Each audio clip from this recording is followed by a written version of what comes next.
September 6th, 1901, a day etched in American memory. The air buzzed with excitement at the Pan American Exposition in Buffalo, New York. Thousands flocked to witness this grand spectacle. Little did they know a sinister plot was about to unfold, forever altering the course of American history. Families strolled along the promenades, marveling at the electric lights illuminating the ornate buildings. Laughter filled the air as children rode the Ferris wheel, their eyes wide with wonder. But amidst the joyous revelry, a darkness lurked. Leon Czolgosz, driven by hate and disillusionment, stalked the grounds, his heart set on a sinister mission. This fateful day, meant to symbolize America's bright future, would be forever stained by an act of unspeakable violence. The Pan American Exposition was more than just a fair. It was a symbol of America's newfound confidence and ambition at the dawn of the 20th century. It stood as a testament to the nation's industrial might, its cultural achievements, and its vision for a more interconnected world. The gleaming white buildings, adorned with elaborate sculptures and illuminated by thousands of electric lights, represented the spirit of innovation and progress that defined the era. Visitors from across the Americas and beyond marveled at the technological wonders on display. The exposition's motto, commercial well-being and reciprocal acquaintance, encapsulated its underlying goals. It aimed to foster trade and cooperation among the nations of the Western Hemisphere.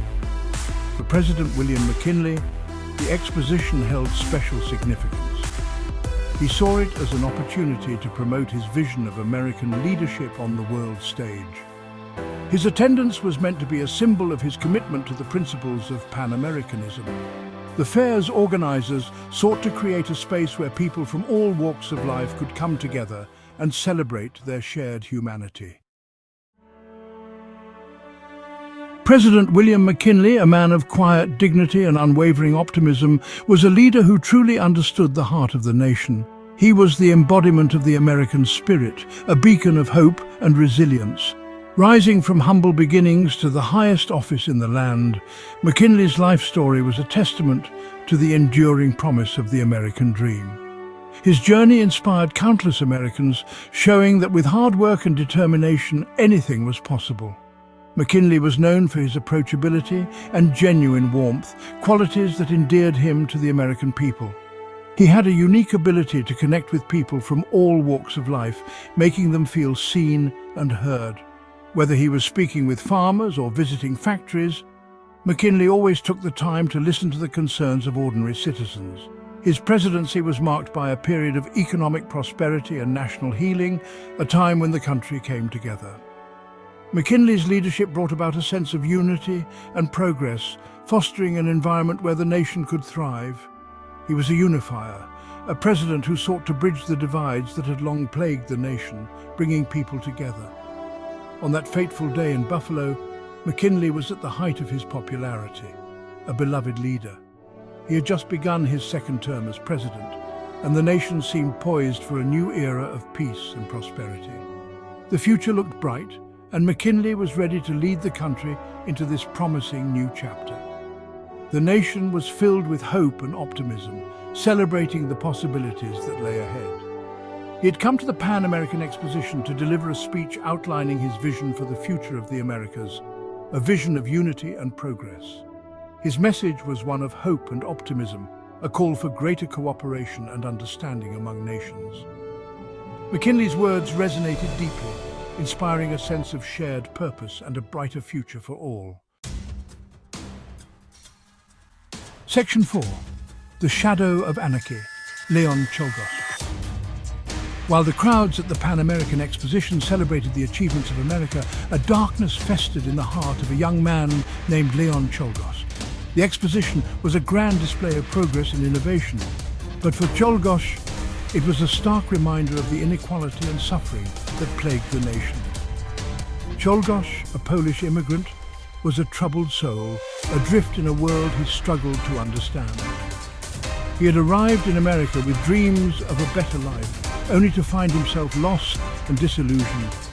He had become disillusioned with the American dream, his hopes and aspirations crushed by the harsh realities of factory work and poverty.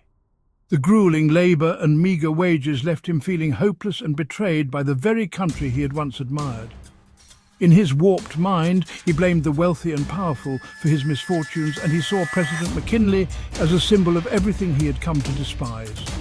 The president represented the elite, the untouchable class that thrived while people like Czolgosz suffered.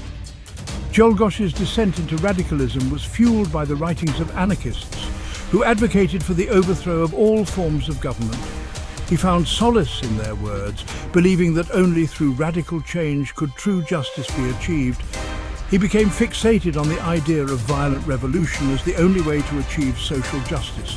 The notion of striking back against the oppressors consumed him, driving him further into the depths of his radical beliefs. The assassination of King Umberto I of Italy by an anarchist in 1900 had a profound impact on Czolgosz. It was a moment that solidified his belief in the power of direct action. On the morning of September 6th, Czolgosz purchased a .32 caliber Eva Johnson revolver. The weight of the gun in his hand felt like a grim promise of the change he sought. He concealed the weapon beneath a handkerchief, his hand trembling as he made his way towards the Temple of Music. Each step he took was heavy with the burden of his intentions, the final act of a man who felt he had nothing left to lose. Section 5. The shot heard round the world. The Temple of Music was abuzz with anticipation as President McKinley took his place on the stage. The Grand Hall was filled with the hum of excitement, a testament to the president's popularity and the significance of the event. A long line of well-wishers had formed, eager to shake the hand of their beloved president. Men, women and children alike stood patiently, each hoping for a brief moment with the nation's leader.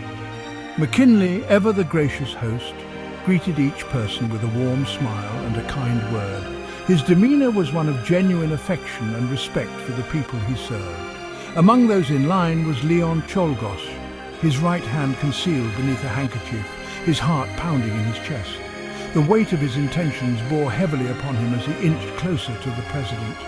As Czolgosz approached the president, time seemed to slow to a crawl. Each step felt like an eternity, the air thick with tension and unspoken dread. McKinley extended his hand, his eyes meeting Czolgosz's for a fleeting moment. In that brief exchange, a world of emotions passed between them. In that instant, Czolgosz saw not the leader of a nation, but the embodiment of his own personal grievances. His mind raced with thoughts of injustice and retribution. Two shots rang out in rapid succession, shattering the afternoon calm. The sound was deafening, a violent rupture in the fabric of the day. The sound of gunfire echoed through the hall, momentarily stunning the crowd into disbelief. Faces turned pale, and gasps of horror filled the air. McKinley winced, his face contorted in pain as he instinctively clutched at his chest. The realization of what had happened dawned on him in a wave of agony. Within seconds, Czolgosz was tackled to the ground by a group of outraged onlookers who rained down blows upon him in a frenzy of righteous anger. The scene was chaotic, a mix of fury and desperation as they sought to subdue the assailant.